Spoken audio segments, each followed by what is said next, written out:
Hello and welcome. How's everyone doing there? I had some issue where I wasn't able to upload for some time and then stopped trying thinking the whole account was shut down, which I think it was for a given amount of time. But then I have another account and I decided to switch back to my old account to try to find some videos that I liked. But then I realized I could probably post under here. So I'm going to make this like 6 or 7 minutes talking about a particular movie subject. And why not just talk about the Bret, Easton, Ellis book adaptations into movie? I have a book by him called, I think, The Informers, right in front of me. And want to see... sorry for the flash of light there. There are some random books that I have here that... Anyway, try to bring them in if I can. Bret Easton Ellis went to Bennington College in the Northeast. He attended this college with a lot of different authors, writers, performers. I can't think of any of them offhand, but the Bennington College alumni is pretty impressive.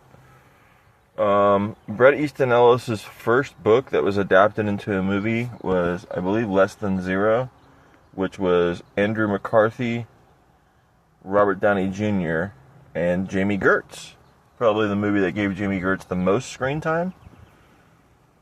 She would go on to be in Twister, Renegades, and probably the one with the most screen time is actually Don't Tell Her It's Me, which also has a different title, I believe. It's about Steve Guttenberg. Something changes with his look or body, and he's kind of doing like a Cyrano de Bergerac type deal, I think, with this lady, trying to win her affection. But anyway, back on the subject. Than0 was about drug-addled people of privilege. Though it was well regarded critically, it didn't make as much money as thought. And I remember at 6 years old watching maybe 20 or 30 minutes of it, and then on cable, maybe 3, 4, or 5 years later, always watching it. It was always quite often. So,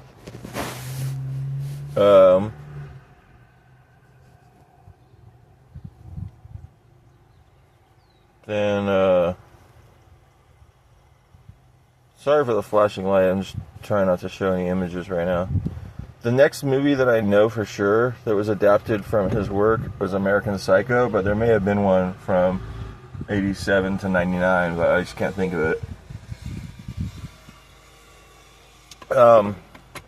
AmericanPsycho has a pretty, not graphic, but disgusting scene where the guy kills a homeless guy and his dog. And I don't like that scene, so because of that, I don't really like the whole movie, because the scenes that are around that part of the movie, I mean, they're entertaining, but I don't know in what context to really view them, because the guy just, did some pretty despicable shit. When he kills the other people, I don't find it as despicable. I don't know why. But I do like those other parts, but it's hard to, like I say, properly contextualize them.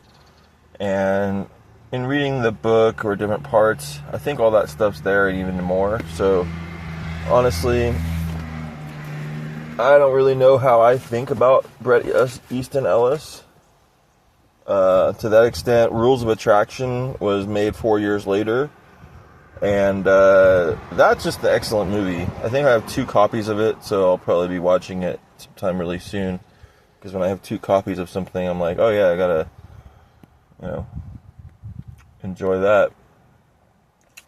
But that one, James Van Der Beek, Shannon Sossamon, Kip Pardue, and it's written or adapted for the screen by Roger Avery, who best known for collaborating for Pulp Fiction. But honestly, yeah, there's a lot of really great performances or great scene sequences. Jessica Biel, a whole bunch of stuff going on in Rules of Attraction. I highly recommend that one. So I would say that's right now my favorite of these, just because the other ones are just maybe a little bit too into itself with Less Than Zero, and then same case American Psycho. Rules of Attraction, made on a lesser budget, I think, than these other two, and just really a kind of wild college set lifestyle movie. Not really only about college, about a lot more than that. I don't know of any others up until 2008 where The Informers was made. So, like, I guess if Rules of Attraction, which became like a cult hit, but not in theaters. I was in theaters and there was no one there. If The Informers had been a bigger hit in 2008, that may have led to more. So The Informers, as the book is, gets more into the vampiric cults and stuff like that. But the movie as it is only alludes to them, has really graphic sex scenes with Amber Heard, and a lot of like blonde or tan-haired leading men at the time. I can't think of their names. But you got really good scenes with Kim Basinger and Billy Bob Thornton and Winona Ryder. They're kind of in like a love triangle. And overall, I highly recommend the movie. Mickey Rourke, and then the final performance of Brad Renfro. And there seems to be like actual tension going on.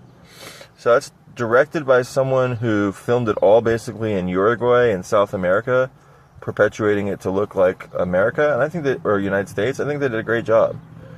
So I highly recommend The Informers. Highly recommend Rules of Attraction. Seems like people have gotten a better hook on how to make his material, and he's probably in development for different streaming programs or things of that regard, or movie adaptations of his things again. I'd love to see an Informers, streaming series done like as it was. I wouldn't say the book or the movie is bad. I just say the movie's probably has a different ambiance without going full vampire. But yeah, an interesting guy. I'd like to talk to him about some of the stuff in his work. But what Bret Easton Ellis books would you like to see adapted? What works of any kind, articles or subject matter about him would you like to see as a program or a series or movie? Thanks so much, and we'll talk more soon. Bye for now.